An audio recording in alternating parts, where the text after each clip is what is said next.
রহস্যমা মন্দিরের গল্প। হ্যালো বন্ধুরা, আমার নাম ঋতিকা সেন। আমার বয়স ৪০ বছর। আমার স্বামীর নাম সুব্রত সেন, বয়স ৪৩ বছর। আমাদের ২ সন্তান, রাহুল আর পূজা। রাহুল ২১ বছর বয়সী, ইউনিভার্সিটিতে পড়ে। পূজা ১৪ বছর বয়সী, স্কুলে যায়। আজ আমি আপনাদের এমন একটি ঘটনার কথা বলবো যা আমার জীবনে ঘটেছিল গত দুর্গাপূজার সময়। এই ঘটনা এতই অদ্ভুত ও রহস্যময় যে আজও ভাবলে গায়ে কাটা দেয়া। দুর্গাপূজার সেই দিন। সেদিন ছিল অষ্টমী। আমাদের পাড়ার পুরনো কালী মন্দিরে পূজা দিতে গিয়েছিলাম। এই মন্দিরটা আমাদের এলাকায় খুবই বিখ্যাত। কারণ এখানে যে মানত করে তা পূরণ হয়ে যায়। মন্দিরটা প্রায় ৩০০ বছরের পুরনো। সিঁদুর খেলার সময় একটা অদ্ভুত ঘটনা ঘটল। আমার ছেলে রাহুল হঠাৎ করে আমার কপালে সিঁদুর লাগিয়ে দিল।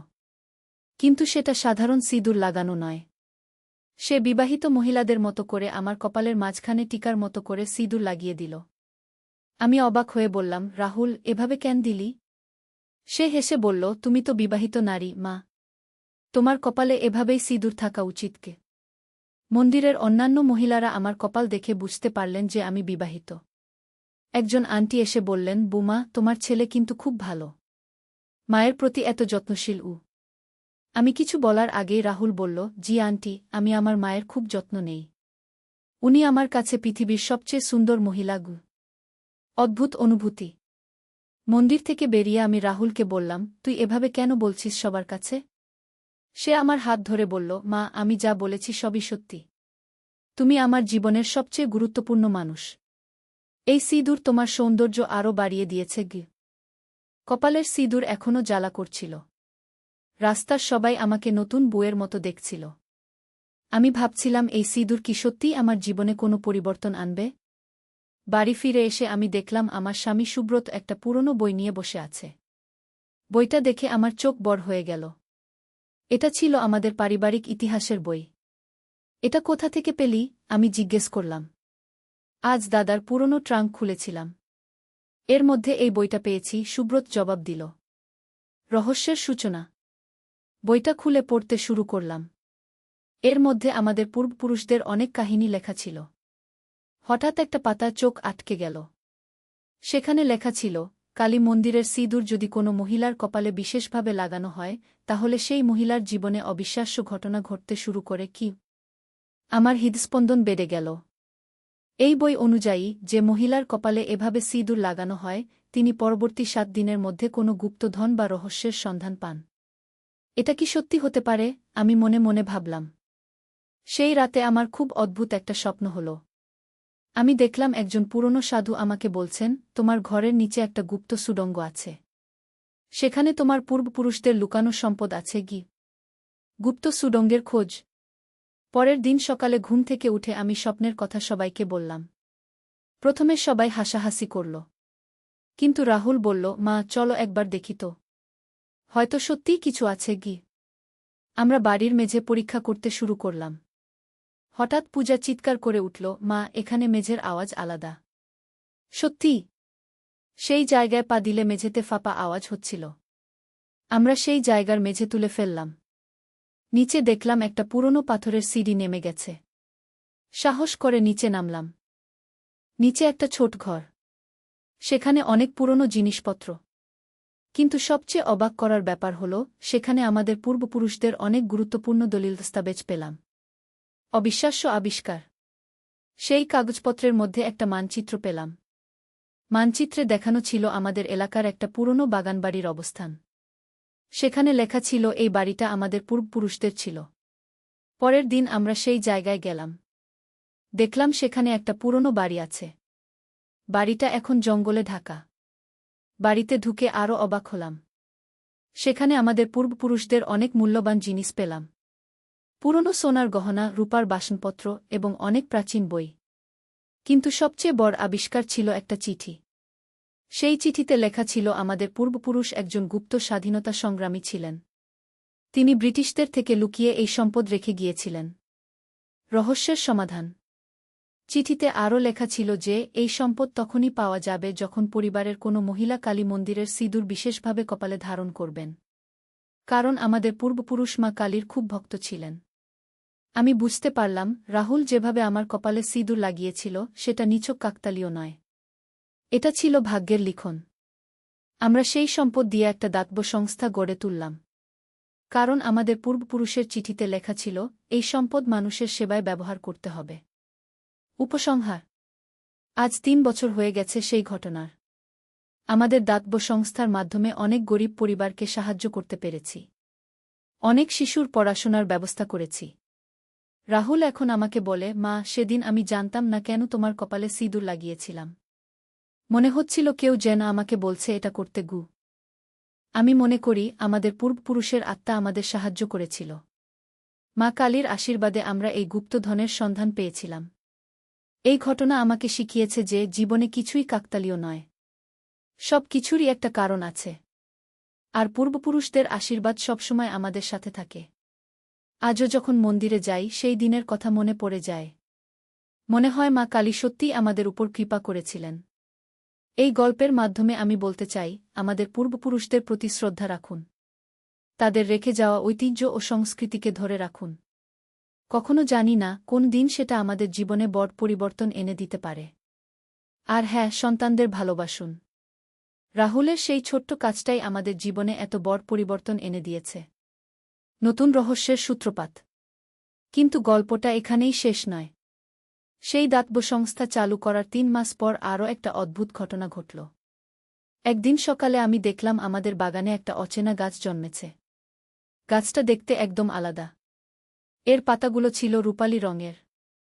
আর গাছের গোড়ায় একটা ছোট পাথরের ফলক ছিল। পাথরে লেখা ছিল, যে পরিবার দানের পথে চলবে, প্রকৃতি তাদের আরও রহস্য উপহার দেবে। সুব্রত প্রথমে বিশ্বাস করল না। কিন্তু রাহুল বলল, বাবা, আমাদের পরিবারে এরকম অদ্ভুত ঘটনা আগেও ঘটেছে। হয়তো এটাও কোনো ইশারা। পরের দিন থেকে সেই গাছে ফুল ফুটতে শুরু করল। ফুলগুলো ছিল সোনালি রঙের। আর সবচেয়ে অবাক করার ব্যাপার, সেই ফুলের গন্ধ শুকলে যে কোনো অসুস্থ মানুষ ভালো হয়ে যেত। গাছের রহস্যময় শক্তি। এই খবর ধীরে ধীরে পাড়ায় ছড়িয়ে গেল। মানুষ আসতে শুরু করল আমাদের বাড়িতে। প্রথমে এলো পাশের বাড়ির কাকিমা। উনার দীর্ঘদিনের মাথাব্যথা ছিল। ঋতিকা, শুনেছি তোমাদের বাগানে একটা অদ্ভুত গাছ আছে, উনি জিজ্ঞেস করলেন। আমি উনাকে গাছটা দেখালাম। উনি ফুলের গন্ধ শুকলেন। আশ্চর্যের ব্যাপার, ১০ মিনিট পরেই উনার মাথাব্যথা সেরে গেল। এ তো অবিশ্বাস্য, উনি বললেন। এই গাছ কোথা থেকে এলো? আমি বললাম, কাকিমা, আমরাও জানি না। হঠাৎ একদিন দেখলাম গজিয়ে উঠেছে গু। এরপর আস্তে আস্তে আরও মানুষ আসতে শুরু করল। কেউ এলো হাঁপানির জন্য, কেউ জ্বরের জন্য। সবাই সেই ফুলের গন্ধ শুকে ভালো হয়ে যেত। পুরনো সাধুর দেখা। একদিন সন্ধ্যায় আমি গাছের কাছে জল দিচ্ছিলাম। হঠাৎ দেখি একজন বয়স্ক সাধু আমাদের বাড়ির সামনে দাঁড়িয়ে আছেন। মা, আমি কি এই গাছটা একবার দেখতে পারি? তিনি জিজ্ঞেস করলেন। আমি তাকে ভেতরে নিয়ে এলাম। গাছ দেখে তিনি খুশি হয়ে বললেন, আহা, কল্পবৃক্ষ। এই গাছ শুধু সেই পরিবারের বাগানে জন্মায় যারা নিঃস্বার্থভাবে মানুষের সেবা করে। কল্পবৃক্ষ? আমি অবাক হয়ে জিজ্ঞেস করলাম। হ্যাঁ মা। এই গাছের ফুল শুধু রোগ সারায় না। এর পাতা দিয়ে চা বানিয়ে খেলে মানুষের মন প্রফুল্ল হয়। আর এর ছাল দিয়ে ওষুধ বানালে যে কোনো পুরনো রোগ সেরে যায়। সাধু আরও বললেন, কিন্তু মনে রাখবেন, এই গাছের শক্তি তখনই কাজ করবে যখন আপনারা বিনামূল্যে মানুষের সেবা করবেন। যদি কোনোদিন এর বিনিময়ে টাকা নেন, গাছ শুকিয়ে যাবে। চিকিৎসা কেন্দ্র গড়ে তোলা। সাধুর কথা শুনে আমাদের পরিবারে একটা নতুন পরিকল্পনা এলো। আমরা ঠিক করলাম আমাদের বাড়িতেই একটা বিনামূল্যে চিকিৎসা কেন্দ্র গড়ে তুলব। রাহুল তার কলেজের মেডিসিন বিভাগের সাথে যোগাযোগ করল। পূজা স্কুলে তার বন্ধুদের বলল। সবাই এগিয়ে এলো। সুব্রত তার অফিসের সহকর্মীদের সাথে কথা বলল। কিছু ডাক্তারও রাজি হল সপ্তাহে 2 দিন বিনামূল্যে চিকিৎসা দিতে। 1 মাস পরে আমাদের কি কল্পবৃক্ষ চিকিৎসা কেন্দ্র চালু হল। প্রতিদিন 50 থেকে 100 মানুষ আসত চিকিৎসা নিতে। অদ্ভুত রোগীর আগমন। একদিন একজন খুব অদ্ভুত রোগী এলো। তার নাম ছিল প্রফুল্লবাবু। তিনি বললেন তার একটা অদ্ভুত অসুখ। তিনি যা কিছু স্পর্শ করেন সেটা সোনায় পরিণত হয়ে যায়। প্রথমে আমরা ভাবলাম উনি পাগল। কিন্তু যখন উনি একটা লোহার চামচ ধরলেন, সেটা সত্যিই সোনা হয়ে গেল। এটা আমার অভিশাপ, তিনি কাঁদতে কাঁদতে বললেন। আমি আমার স্ত্রী সন্তানকে স্পর্শ করতে পারি না। কারণ তারাও সোনার মূর্তি হয়ে যাবে গু। আমি কল্পবৃক্ষের ফুলের গন্ধ তাকে শোকালাম। কিন্তু কোনো কাজ হল না। তখন সেই পুরনো সাধু আবার এলেন।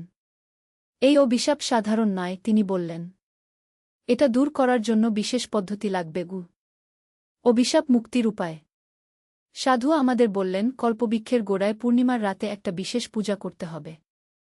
7 জন সৎ মানুষ একসাথে প্রার্থনা করলে এই অভিশাপ দূর হবে গু। পরের পূর্ণিমার রাতে আমরা সবাই একসাথে বসলাম। আমি, সুব্রত, রাহুল, পূজা আর 3 জন প্রতিবেশী যারা আমাদের চিকিৎসা কেন্দ্রে সাহায্য করত। আমরা পূজা করলাম। মন্ত্র পড়লাম। হঠাৎ কল্পবৃক্ষ থেকে একটা উজ্জ্বল আলো বের হল। সেই আলো প্রফুল্লবাবুকে ঘিরে নিল। 5 মিনিট পর আলো অদৃশ্য হয়ে গেল। প্রফুল্লবাবু একটা পাথর ছুঁয়ে দেখলেন। পাথর আর সোনা হল না। আমি মুক্ত, তিনি চিৎকার করে উঠলেন। আমি আবার আমার পরিবারকে জড়িয়ে ধরতে পারব। নতুন চ্যালেঞ্জ।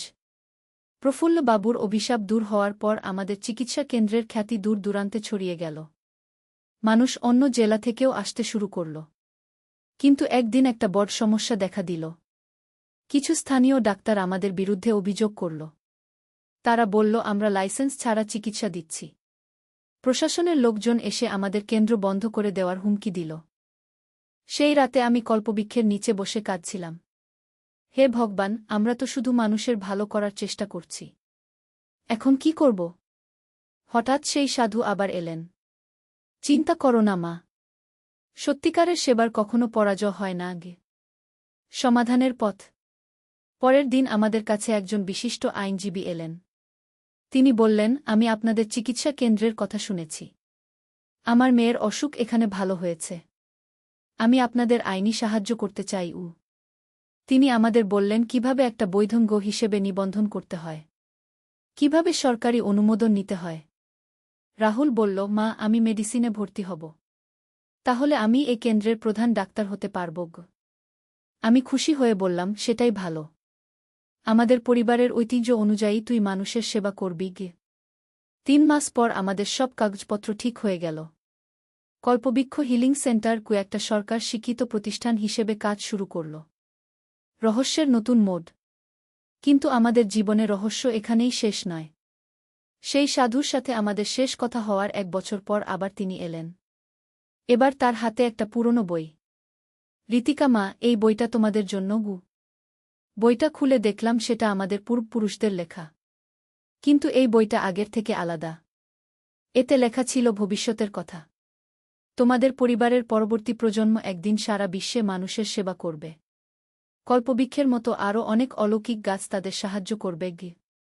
পূজা বই পড়ে বলল, মা, এখানে লেখা আছে আমি বড় হয়ে একজন বিশ্ববিখ্যাত চিকিৎসক হব। আর রাহুল দাদা হবে একজন গবেষক।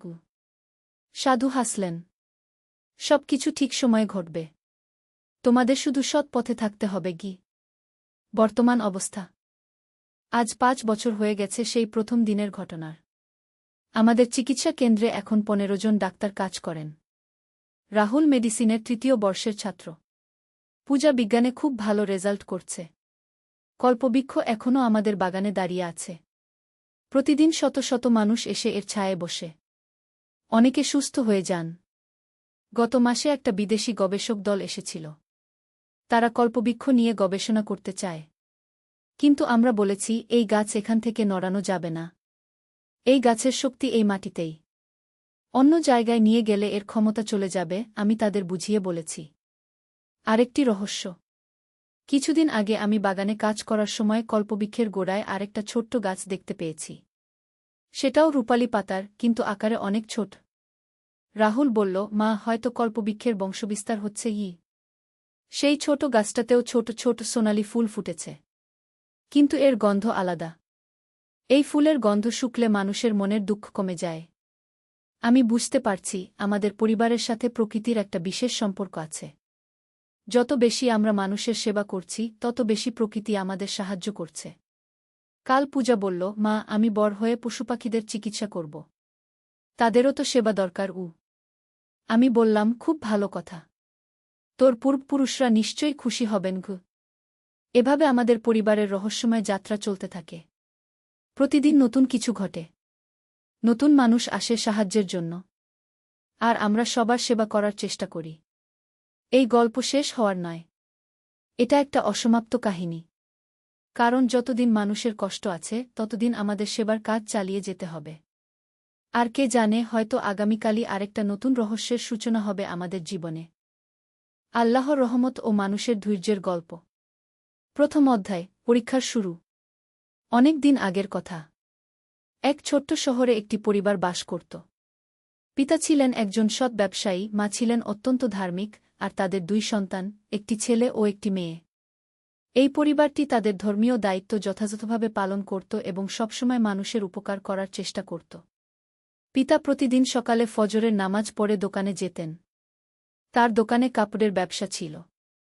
কিন্তু তিনি কখনো মিথ্যা কথা বলতেন না, কম দামে ভালো কাপড় দিতেন এবং গরিব মানুষদের বাকিতেও কাপড় দিতেন। মা সংসারের কাজ করতেন এবং পাড়ার অন্যান্য মহিলাদের ইসলামী শিক্ষা দিতেন। একদিন আল্লাহ তাআলা এই পরিবারকে পরীক্ষা করার সিদ্ধান্ত নিলেন। পিতার ব্যবসায় হঠাৎ করে লোকসান হতে শুরু করল। একে একে তার পুরানো গ্রাহকরা অন্য দোকান থেকে কিনতে শুরু করল। কিছু মানুষ তার কাছ থেকে বাকিতে কাপড় নিয়ে টাকা দিল না। প্রথমে পরিবারের সবাই ভেবেছিল এটা সাময়িক সমস্যা। কিন্তু দিন যেতে থাকল, আর অবস্থা খারাপ হতে থাকল। তবুও পিতা তার সততা ও ঈমান হারালেন না। তিনি বললেন, আল্লাহ আমাদের পরীক্ষা নিচ্ছেন। আমরা ধৈর্য ধরব এবং তার উপর ভরসা রাখব। মা পরিবারের খরচ কমিয়ে দিলেন। তারা আগের মতো ভালো খাবার খেতে পারতেন না, কিন্তু তবুও প্রতিদিন নামাজ পড়তেন এবং কোরআন তেলাওয়াত করতেন। সন্তানরাও বুঝতে পারল যে তাদের পরিবারের কঠিন সময় চলছে, কিন্তু তারা কখনো অভিযোগ করল না। দ্বিতীয় অধ্যায়, আরও বড় পরীক্ষা। কয়েক মাস পর পরিবারের আর্থিক অবস্থা আরও খারাপ হয়ে গেল। পিতাকে তার দোকান বন্ধ করে দিতে হল। তিনি কাজের খোঁজে বিভিন্ন জায়গায় গেলেন, কিন্তু কোথাও ভালো কাজ পেলেন না। যেটুকু কাজ পেতেন তার মজুরি খুবই কম ছিল। এদিকে মায়ের শরীর খারাপ হতে শুরু করল। প্রথমে সামান্য অসুস্থতা মনে হলেও পরে বোঝা গেল এটা একটা গুরুতর রোগ। ডাক্তার বললেন চিকিৎসার জন্য অনেক টাকার প্রয়োজন হবে। কিন্তু পরিবারের কাছে সেই টাকা ছিল না। পিতা খুব চিন্তিত হয়ে পড়লেন। একদিকে স্ত্রীর চিকিৎসার জন্য টাকা দরকার, অন্যদিকে দৈনন্দিন খরচ চালানোও কঠিন হয়ে পড়েছে। তিনি কয়েকজন আত্মীয় ও পরিচিতদের কাছে সাহায্যের জন্য গেলেন, কিন্তু সবাই একটা না একটা অজুহাত দেখিয়ে সাহায্য করতে অস্বীকার করল। একদিন রাতে পিতা দীর্ঘ সময় ধরে দোয়া করলেন। তিনি আল্লাহর কাছে কান্নাকাটি করে বললেন, হে আল্লাহ, আমি জানি আপনি আমার প্রতিটি অবস্থা সম্পর্কে অবগত। আমি আপনার উপর পূর্ণ ভরসা রাখছি। আপনি আমার স্ত্রীকে সুস্থ করে দিন এবং আমাদের এই কঠিন সময় থেকে উদ্ধার করুন গ। মা যদিও অসুস্থ ছিলেন, তবুও তিনি পরিবারের সবার মনোবল বাড়িয়ে রাখার চেষ্টা করতেন। তিনি বলতেন, আল্লাহ আমাদের যে পরিমাণ কষ্ট দিচ্ছেন তার চেয়ে বেশি শক্তিও দিয়েছেন সেই কষ্ট সহ্য করার জন্য। আমরা হতাশ হব না গে। তৃতীয় অধ্যায়, অপ্রত্যাশিত সাহায্য। একদিন পিতা কাজের সন্ধানে শহরের অন্য প্রান্তে গিয়েছিলেন। ফেরার পথে তিনি দেখলেন একজন বৃদ্ধ লোক রাস্তার পাশে পড়ে আছেন এবং তার খুব কষ্ট হচ্ছে। পিতা তার নিজের সমস্যার কথা ভুলে গিয়ে বৃদ্ধকে সাহায্য করার জন্য এগিয়ে গেলেন। বৃদ্ধ লোকটি খুবই অসুস্থ ছিলেন। পিতা তাকে হাসপাতালে নিয়ে গেলেন এবং নিজের পকেটের শেষ টাকা দিয়ে তার প্রাথমিক চিকিৎসার ব্যবস্থা করলেন। বৃদ্ধ লোকটি সুস্থ হয়ে উঠলে তিনি পিতাকে ধন্যবাদ জানালেন এবং তার ঠিকানা নিয়ে বললেন যে তিনি পিতার এই উপকারের কথা কখনো ভুলবেন না। কয়েকদিন পর বৃদ্ধ লোকটি পিতার বাড়িতে এলেন। তিনি জানালেন যে তিনি একটি বড় কোম্পানির মালিক এবং তিনি পিতাকে একটি ভালো চাকরি দিতে চান। পিতা প্রথমে বিশ্বাস করতে পারলেন না, কিন্তু বৃদ্ধ লোকটি সত্যিই তাকে একটি সম্মানজনক পদে চাকরি দিলেন। নতুন চাকরি পাওয়ার পর পিতার আয় আগের চেয়ে অনেক বেশি হয়ে গেল। তিনি তার স্ত্রীর চিকিৎসার ব্যবস্থা করতে পারলেন। ধীরে ধীরে মা সুস্থ হয়ে উঠতে শুরু করলেন। পরিবারের সবাই আল্লাহর শুকরিয়া আদায় করল। তারা বুঝতে পারল যে আল্লাহ তাদের পরীক্ষা নিয়েছিলেন এবং তাদের ধৈর্য ও বিশ্বাসের পুরস্কার দিয়েছেন। চতুর্থ অধ্যায়, জীবনের নতুন শিক্ষা। আর্থিক সমস্যা সমাধান হওয়ার পর পরিবারটি তাদের জীবনে নতুন একটি মাত্রা খুঁজে পেল। তারা বুঝতে পারল যে কষ্টের সময়ে তারা যেই শক্তি ও ধৈর্য দেখিয়েছিল সেটা আল্লাহরই দান। এই অভিজ্ঞতা তাদের আরও বেশি বিনয়ী ও কৃতজ্ঞ করে তুলেছিল। পিতা এখন তার নতুন চাকরিতে খুব পরিশ্রম করতেন, কিন্তু কখনো হারাম পথে টাকা আয় করতেন না। তিনি তার সহকর্মীদের সাথে সৎভাবে ব্যবহার করতেন এবং অফিসে নামাজের সময় হলে নামাজ পড়তেন। মা সুস্থ হয়ে ওঠার পর তিনি আরও বেশি ইবাদত করতে শুরু করলেন। তিনি পাড়ার দরিদ্র মহিলাদের সাহায্য করতেন এবং তাদের ইসলামী শিক্ষা দিতেন। তিনি প্রায়ই বলতেন, অসুখের সময় আমি আল্লাহর কত কাছে পৌঁছেছিলাম। এখন সুস্থ থেকেও আমি সেই নৈকট্য বজায় রাখতে চাই। ছেলে ও মেয়ে দুজনেই তাদের বাবা মায়ের কাছ থেকে ধৈর্য, কৃতজ্ঞতা ও আল্লাহর উপর ভরসার শিক্ষা নিল। তারা লেখাপড়ায় মন দিল এবং সবসময় সৎ থাকার চেষ্টা করল। পরিবারটি এখন নিয়মিত গরিব মানুষদের সাহায্য করত। তারা মনে করত যে আল্লাহ তাদের যে সম্পদ দিয়েছেন তার একটা অংশ দরিদ্রদের হক। পঞ্চম অধ্যায়, সমাজের পরিবর্তন। পিতার চাকরিতে পারফরম্যান্স খুবই ভালো ছিল। কয়েক বছরের মধ্যে তিনি পদোন্নতি পেলেন এবং আরও বেশি দায়িত্ব পেলেন। কিন্তু তিনি কখনো অহংকার করলেন না। তিনি মনে রাখতেন যে এই সব কিছু আল্লাহরই দান। একদিন অফিসে একটি বিশেষ পরিস্থিতি দেখা দিল। কোম্পানিতে একটি বড় প্রজেক্টে কিছু অনিয়ম হচ্ছিল। অনেক কর্মচারী সেই অনিয়মে জড়িত ছিল এবং অতিরিক্ত টাকা আয় করছিল। পিতাকেও সেই অনিয়মে যোগ দিতে বলা হল। পিতা দৃঢ়ভাবে অনিয়মে যোগ দিতে অস্বীকার করলেন।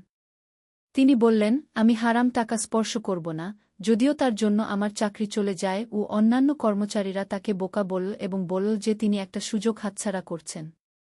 কিন্তু আল্লাহ পিতার এই সততার পুরস্কার দিলেন। কয়েক মাস পর কোম্পানির মালিক ঠিক এই অনিয়মের বিষয়ে জানতে পারলেন। যারা অনিয়মে জড়িত ছিল তাদের সবাইকে চাকরি থেকে বরখাস্ত করা হল। কিন্তু পিতা যেহেতু সৎ ছিলেন, তাকে আরও বেশি দায়িত্ব দেওয়া হল এবং তার বেতনও বাড়ানো হল। এই ঘটনার পর অফিসের অন্যান্য সৎ কর্মচারীরা পিতাকে সম্মান করতে শুরু করল। তিনি তাদের কাছে একজন আদর্শ হয়ে উঠলেন। পিতা তাদের বুঝিয়ে বলতেন যে সততা কখনো লোকসানের কারণ নয়, বরং এটা দীর্ঘমেয়াদে সবসময় লাভজনক। ষষ্ঠ অধ্যায়, পরবর্তী প্রজন্মের শিক্ষা। ছেলে এবং মেয়ে এখন বড় হয়ে উঠেছে। তারা দুজনেই লেখাপড়ায় ভালো ছিল এবং তাদের চরিত্র অত্যন্ত সুন্দর ছিল। স্কুল কলেজে তারা তাদের সত্তা ও ভদ্রতার জন্য পরিচিত ছিল। ছেলেটি একদিন তার বন্ধুদের সাথে একটি কঠিন পরিস্থিতির সম্মুখীন হল। পরীক্ষার সময় তার বন্ধুরা তাকে নকল করতে বলল। তারা বলল যে সবাই নকল করছে, তাই তিনিও করতে পারেন। কিন্তু ছেলেটি তার বাবার শিক্ষা মনে রাখল। তিনি দৃঢ়ভাবে নকল করতে অস্বীকার করলেন। তিনি বললেন, আমি আল্লাহকে ভয় করি। নকল করা মানে মিথ্যার আশ্রয় নেওয়া, আর এটা হারাম। পরীক্ষার ফলাফল প্রকাশিত হলে দেখা গেল যে যারা নকল করেছিল তাদের সবাইকে অসততার জন্য শাস্তি দেওয়া হয়েছে। কিন্তু ছেলেটি সৎভাবে পরীক্ষা দিয়ে ভালো ফলাফল করেছিল। মেয়েটিও একইভাবে তার কলেজ জীবনে বিভিন্ন পরিস্থিতিতে সততার পথ বেছে নিত। যখন তার সহপাঠীরা অনৈতিক কাজে জড়িত হতে চাইত, তখন সে সবসময় তাদের বুঝিয়ে ইসলামের সঠিক পথে আনার চেষ্টা করত। এভাবে নতুন প্রজন্মের মধ্যেও ইসলামের সুন্দর শিক্ষা ছড়িয়ে যেতে থাকল। সপ্তম অধ্যায়, সমাজে অবদান। কয়েক বছর পর পিতার আর্থিক অবস্থা অনেক ভালো হয়ে গেল। তিনি তখন সিদ্ধান্ত নিলেন যে তিনি সমাজের জন্য কিছু করবেন। তিনি তার এলাকায় গরিব ছেলেমেয়েদের জন্য একটি ছোট স্কুল প্রতিষ্ঠা করলেন। এই স্কুলে শুধু সাধারণ শিক্ষাই দেওয়া হতো না, ইসলামিক শিক্ষাও দেওয়া হতো। দরিদ্র পরিবারের সন্তানরা এখানে বিনামূল্যে লেখাপড়া করতে পারত। পিতা নিজে এই স্কুলের খরচ বহন করতেন। মা এই স্কুলে মেয়েদের ইসলামিক শিক্ষা দিতেন। তিনি তাদের কোরআন পড়া শেখাতেন এবং ইসলামের সুন্দর শিক্ষা দিতেন। তিনি মেয়েদের বলতেন, তোমরা শুধু লেখাপড়া শিখো না, সাথে সাথে একজন ভালো মুসলিম হয়ে গড়ে ওঠো। ছেলেটি এখন বিশ্ববিদ্যালয়ে পড়ছিল। সে তার পড়াশোনার পাশাপাশি স্কুলে এসে গরিব ছেলেদের পড়াতে সাহায্য করত। তিনি তাদের কেবল বইয়ের পড়া শেখাতেন না, জীবনের সঠিক পথও দেখাতেন। মেয়েটিও তার পড়াশোনার পাশাপাশি মায়ের সাথে মেয়েদের শেখানোর কাজে সহায়তা করত। এভাবে পুরো পরিবারটি সমাজের কল্যাণে কাজ করে যাচ্ছিল। অষ্টম অধ্যায়, আরও বড় পরীক্ষা। জীবন যখন মোটামুটি ভালোভাবে চলছিল, তখন আবার একটা নতুন পরীক্ষা এল। পিতার কোম্পানিতে একটা বড় সমস্যা দেখা দিল। কোম্পানিটি প্রায় দেউলিয়া হয়ে যাওয়ার উপক্রম হল। অনেক কর্মচারীর চাকরি চলে যাওয়ার সম্ভাবনা দেখা দিল। পিতা খুবই চিন্তিত হয়ে পড়লেন। তিনি যে স্কুল চালাতেন তার খরচ কিভাবে দেবেন? পরিবারের সবার খরচই বা কিভাবে চালাবেন? কিন্তু তিনি আগের মতোই আল্লাহর উপর ভরসা রাখলেন। এই কঠিন সময়ে পরিবারের সবাই আবার একসাথে দাঁড়িয়ে গেল। মা বললেন, আমরা আগেও কঠিন সময় পার করেছি। আল্লাহ আবারও আমাদের সাহায্য করবেন গু। ছেলে এবং মেয়ে দুজনেই তাদের পড়াশোনার পাশাপাশি কিছু আয়ের চেষ্টা করতে শুরু করল। তারা টিউশনি করতে শুরু করল এবং যতটুকু সম্ভব পরিবারের খরচে সহায়তা করতে চেষ্টা করল। পিতা স্কুলের খরচ কমিয়ে দিলেন, কিন্তু বন্ধ করলেন না। তিনি বললেন, এই স্কুলটা আল্লাহর জন্য প্রতিষ্ঠা করেছি। আল্লাহই এর ব্যবস্থা করবেন গু। কয়েক মাস খুবই কষ্টে কেটে গেল। কিন্তু পরিবারের কেউই হতাশ হল না। তারা সবাই দোয়া করত এবং আল্লাহর রহমতের অপেক্ষায় থাকত। নবম অধ্যায়, অপ্রত্যাশিত সমাধান। একদিন পিতার কাছে একটি ফোন এল। ফোনে একজন অপরিচিত ব্যক্তি বললেন যে তিনি পিতার স্কুল সম্পর্কে শুনেছেন এবং এর কাজ দেখে খুবই প্রভাবিত হয়েছেন। তিনি স্কুলে দান করতে চান। পিতা প্রথমে বিশ্বাস করতে পারলেন না। কিন্তু পরে দেখা হওয়ার পর জানা গেল যে ভদ্রলোক একজন ধনী ব্যবসায়ী এবং তিনি সত্যিই স্কুলের জন্য একটি বড় অনুদান দিতে চান। এই অনুদানের ফলে স্কুল আরও ভালোভাবে চালানো যেতে শুরু করল। আরও বেশি গরিব ছেলেমেয়ে এখানে লেখাপড়ার সুযোগ পেল। এদিকে পিতার কোম্পানিতেও অবস্থার উন্নতি হতে শুরু করল। নতুন কিছু বিনিয়োগকারী এসে কোম্পানিকে সাহায্য করল। পিতার চাকরি রক্ষা পেল এবং কোম্পানি আবার লাভজনক হতে শুরু করল। পিতা বুঝতে পারলেন যে আল্লাহ আবারও তার সাহায্য করেছেন।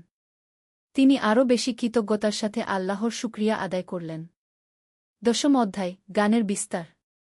ছেলেটি এখন বিশ্ববিদ্যালয় থেকে পাস করে একজন ইঞ্জিনিয়ার হয়েছে। কিন্তু সে শুধু টাকা আয় করার জন্য কাজ করে না, সমাজের উন্নতির জন্য কাজ করে। সে তার বাবার স্কুলে বিজ্ঞান ও গণিত পড়ায়। মেয়েটি ডাক্তার হয়েছে। সে একটি হাসপাতালে কাজ করে, কিন্তু সপ্তাহে কয়েকদিন গরিব মানুষদের বিনামূল্যে চিকিৎসা দেয়া। সে মনে করে যে আল্লাহ তাকে যে জ্ঞান দিয়েছেন সেটা মানুষের সেবায় ব্যবহার করা তার দায়িত্ব। পিতা এখন তার কোম্পানিতে একটি ভালো পদে আছেন। তিনি তার অধীনস্থ কর্মচারীদের সাথে খুবই ভালো ব্যবহার করেন এবং তাদের ইসলামের সুন্দর শিক্ষা দেন। অনেক অমুসলিম সহকর্মী তার আচরণ দেখে ইসলামের প্রতি আকৃষ্ট হয়েছে। মা এখন এলাকার একজন সম্মানিত ব্যক্তিত্ব। তিনি মহিলাদের ইসলামিক শিক্ষা দেওয়ার পাশাপাশি বিভিন্ন সামাজিক সমস্যার সমাধানেও সাহায্য করেন। তার কাছে অনেক মানুষ পরামর্শের জন্য আসে। একাদশ অধ্যায়, সমাজের আরও বিস্তৃত প্রভাব। পিতার প্রতিষ্ঠিত স্কুলটি এখন এলাকার একটি পরিচিত শিক্ষা প্রতিষ্ঠান হয়ে উঠেছে। এখানে যে ছেলেমেয়েরা পড়াশোনা করেছে তারা অন্য স্কুলের ছাত্রছাত্রীদের তুলনায় চরিত্র ও আচরণে অনেক এগিয়ে। তারা সততা, বিনয় এবং পরোপকারিতার জন্য পরিচিত। একদিন স্থানীয় একজন সরকারি কর্মকর্তা এই স্কুল পরিদর্শনে এলেন। তিনি স্কুলের শিক্ষা ব্যবস্থা ও ছাত্রছাত্রীদের আচরণ দেখে মুগ্ধ হলেন। তিনি পিতাকে বললেন যে সরকার এরকম আদর্শ শিক্ষা প্রতিষ্ঠানকে সহায়তা করতে চায়। এই সরকারি সহায়তার ফলে স্কুলটি আরও বড় হল। আরও বেশি শিক্ষক নিয়োগ দেওয়া হল এবং আরও বেশি ছাত্রছাত্রী ভর্তি হওয়ার সুযোগ পেল।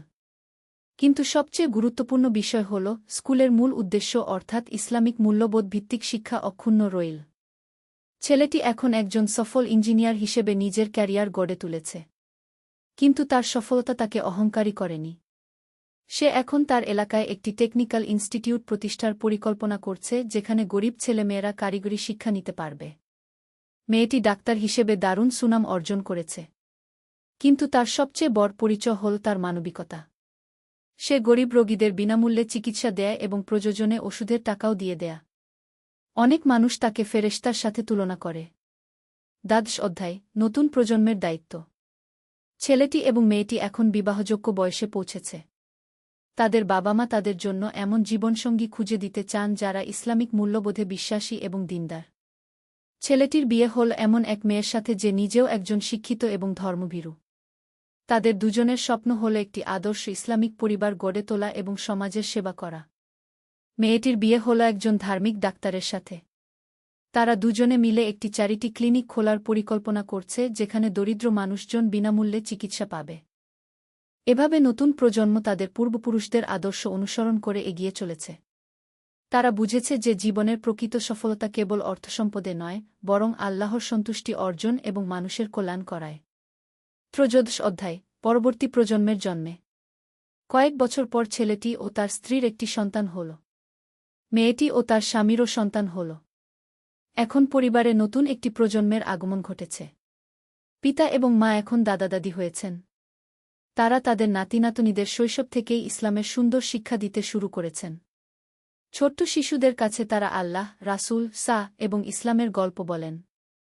দাদা নাতিনাতনীদের বলেন, দেখো বাবারা, জীবনে অনেক কঠিন সময় আসবে। কিন্তু তোমরা যদি আল্লাহর উপর ভরসা রাখো এবং সততার পথে চলো, তাহলে আল্লাহ তোমাদের সাহায্য করবেন। আমাদের পরিবার এভাবেই এগিয়ে এসেছে। দাদি তাদের নামাজ, দোয়া এবং কোরআন তেলাওয়াত শেখান। তিনি তাদের বলেন, তোমরা শুধু পড়াশোনা করে বড় হবে না, একজন ভালো মুসলিম হয়ে বড় হবে। ছেলেটি এখন তার বাবার স্কুলে আরও বেশি সময় দেয়া। সে স্কুলের প্রশাসনিক দায়িত্ব নিয়েছে এবং শিক্ষার মান আরও উন্নত করার চেষ্টা করছে। মেয়েটি তার চিকিৎসা সেবার পাশাপাশি মহিলাদের স্বাস্থ্য সচেতনতা নিয়ে কাজ করছে। সে নিয়মিত বিনামূল্যে স্বাস্থ্য ক্যাম্প আয়োজন করে। 14 অধ্যায়, আল্লাহর অসীম রহমত। বছরের পর বছর কেটে গেছে। পিতা এবং মা এখন বয়স্ক হয়েছেন। তাদের চুল সাদা হয়ে গেছে, কিন্তু তাদের ঈমান আরও দৃঢ় হয়েছে। তারা প্রতিদিন আল্লাহর শুকরিয়া আদায় করেন। একদিন পিতা তার পরিবারের সবাইকে ডেকে বললেন, আমি আল্লাহর কাছে কৃতজ্ঞ যে তিনি আমাদের এত কিছু দিয়েছেন। আমরা যখন কঠিন সময়ে ছিলাম, তখনও তিনি আমাদের ছেড়ে যাননি। আর এখন যখন আমরা ভালো আছি, তখন আমাদের দায়িত্ব হল অন্য মানুষের সাহায্য করা। পরিবারের সবাই তার কথায় সহমত প্রকাশ করল। তারা ঠিক করল যে তারা আরও বেশি দান খয়রাত করবে এবং সমাজের দুস্থ মানুষদের পাশে থাকবে। পিতার স্কুল এখন একটি বিখ্যাত শিক্ষা প্রতিষ্ঠান হয়ে উঠেছে। এখানে অনেক দূর থেকে ছেলেমেয়েরা পড়তে আসে। স্কুলের প্রাক্তন ছাত্রছাত্রীরা এখন সমাজের বিভিন্ন ক্ষেত্রে প্রতিষ্ঠিত এবং তারা সবাই তাদের আদর্শ ও চরিত্রের জন্য পরিচিত। ছেলেটির প্রতিষ্ঠিত টেকনিক্যাল ইনস্টিটিউট থেকে এখন অনেক দক্ষ কারিগর তৈরি হচ্ছে। এই কারিগররা দেশের অর্থনৈতিক উন্নতিতে অবদান রাখছে। মেয়েটির চ্যারিটি ক্লিনিক এখন এলাকার গরিব মানুষদের একমাত্র ভরসা। সে যেই মানবিক সেবা করে যাচ্ছে, তার জন্য সে সবার প্রশংসা পেয়েছে। 15 অধ্যায়, জীবনের শেষ অধ্যায়। অনেক বছর পর পিতা অসুস্থ হয়ে পড়লেন। ডাক্তাররা বললেন যে তার বয়স হয়েছে এবং তার শরীর আর আগের মতো নেই। কিন্তু পিতা মোটেও ভয় পেলেন না। তিনি বললেন, আমি আল্লাহর কাছে ফিরে যাওয়ার জন্য প্রস্তুত। আমি যা করার ছিল সেটা করে ফেলেছি। তার শেষ দিনগুলোতে পিতা সবসময় আল্লাহর জিকির করতেন এবং কোরআন তেলাওয়াত শুনতেন। তিনি তার সন্তানদের বললেন, তোমরা যে পথে চলেছ সেই পথেই চলতে থাকো। আল্লাহর উপর ভরসা রাখো এবং মানুষের সেবা করো। পিতা শান্তিতে ইন্তেকাল করলেন। তার জানাজায় হাজার হাজার মানুষ অংশগ্রহণ করল। যারা তাকে চিনত তারা সবাই বলল যে তিনি একজন আদর্শ মুসলিম ছিলেন। কয়েক বছর পর মাও ইন্তেকাল করলেন।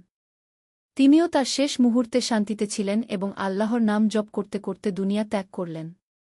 16 অধ্যায়, উত্তরাধিকারের ধারাবাহিকতা। বাবা মায়ের মৃত্যুর পর ছেলে ও মেয়ে তাদের কাজ অব্যাহত রাখ। তারা বুঝল যে এখন তাদের উপর দায়িত্ব পড়েছে বাবা মায়ের আদর্শ এগিয়ে নিয়ে যাওয়ার। স্কুল এবং সমাজসেবার কাজ আগের মতোই চলতে থাকল। ছেলে এবং মেয়ে দুজনেই তাদের সন্তানদের সেই একই মূল্যবোধ শেখাতে শুরু করল যা তারা তাদের বাবা মায়ের কাছ থেকে শিখেছিল। এখন তৃতীয় প্রজন্মের সন্তানরা বড় হচ্ছে। তাদেরও একই রকম চরিত্র ও আদর্শ। তারা পড়াশোনায় ভালো এবং সাথে সাথে ধার্মিক এবং মানুষের প্রতি দয়ালু। পুরো এলাকায় এই পরিবারের প্রভাব ছড়িয়ে গেছে। অনেক পরিবার এদের আদর্শ অনুসরণ করার চেষ্টা করছে। সততা, ধৈর্য এবং পরোপকারিতার মূল্যবোধ সমাজে আরও বেশি করে প্রতিষ্ঠিত হচ্ছে। 17 অধ্যায়, শিক্ষা ও দীক্ষার বিস্তার। চতুর্থ প্রজন্ম এখন যুব বয়সে পৌঁছেছে। তারা দেখছে যে তাদের পূর্বপুরুষদের প্রতিষ্ঠিত আদর্শগুলো এখনও সমান প্রাসঙ্গিক এবং কার্যকর। তারা এই আদর্শগুলোকে আধুনিক যুগের চ্যালেঞ্জের সাথে মানিয়ে নেওয়ার চেষ্টা করছে। তাদের মধ্যে কেউ ইঞ্জিনিয়ার হয়েছে, কেউ ডাক্তার, কেউ শিক্ষক, কেউ ব্যবসায়ী। কিন্তু তাদের সবার একটি মূল বিশ্বাস, আল্লাহর উপর ভরসা এবং মানুষের সেবা। এই প্রজন্ম এখন ইন্টারনেট এবং সোশ্যাল মিডিয়ার মাধ্যমে তাদের আদর্শ ছড়িয়ে দিচ্ছে। তারা অনলাইনে ইসলামিক শিক্ষা দিচ্ছে এবং মানুষকে সঠিক পথ দেখানোর চেষ্টা করছে। তারা প্রযুক্তির ইতিবাচক ব্যবহার করে শিক্ষা ও সমাজসেবার ক্ষেত্রে নতুন নতুন উদ্যোগ নিচ্ছে। কিন্তু তাদের মূল ভিত্তি এখনও একই, ইসলামের শাশ্বত মূল্যবোধ। 18 অধ্যায়, কালের পরিক্রমায় অটুট থাকা। দশকের পর দশক কেটে গেছে। পৃথিবী অনেক পরিবর্তন হয়েছে।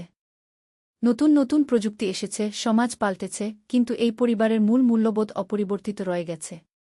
এখন পঞ্চম প্রজন্ম বেড়ে উঠছে। তারা তাদের পূর্বপুরুষদের গল্প শুনে বড় হয়েছে। তারা জানে কিভাবে তাদের এই পরিবার কঠিন সময় পার করে আজকের অবস্থানে পৌঁছেছে। প্রতিটি প্রজন্ম তাদের নিজস্ব চ্যালেঞ্জের মুখোমুখি হয়েছে, কিন্তু তারা সবসময় আল্লাহর উপর ভরসা রেখে এবং তাদের পূর্বপুরুষদের আদর্শ অনুসরণ করে সেই চ্যালেঞ্জ অতিক্রম করেছে। আজও সেই প্রথম প্রতিষ্ঠিত স্কুল চালু আছে। এখন এটি একটি বড় শিক্ষা প্রতিষ্ঠানে পরিণত হয়েছে। হাজার হাজার ছাত্রছাত্রী এখানে পড়াশোনা করেছে এবং তারা সবাই সমাজের বিভিন্ন ক্ষেত্রে অবদান রাখছে। বিংশ অধ্যায়, চিরন্তন বার্তা। এই দীর্ঘ গল্পের শেষে এসে আমরা একটি বিষয় স্পষ্ট দেখতে পাই। আল্লাহ যাদের পরীক্ষা করেন তাদের সাহায্যও করেন। যারা ধৈর্য ধরে এবং আল্লাহর উপর ভরসা রাখে, আল্লাহ তাদের কখনো হতাশ করেন না। এই পরিবারের গল্প আমাদের শেখায় যে জীবনে সুখ দুঃখ উত্থানপতন আসতেই থাকে।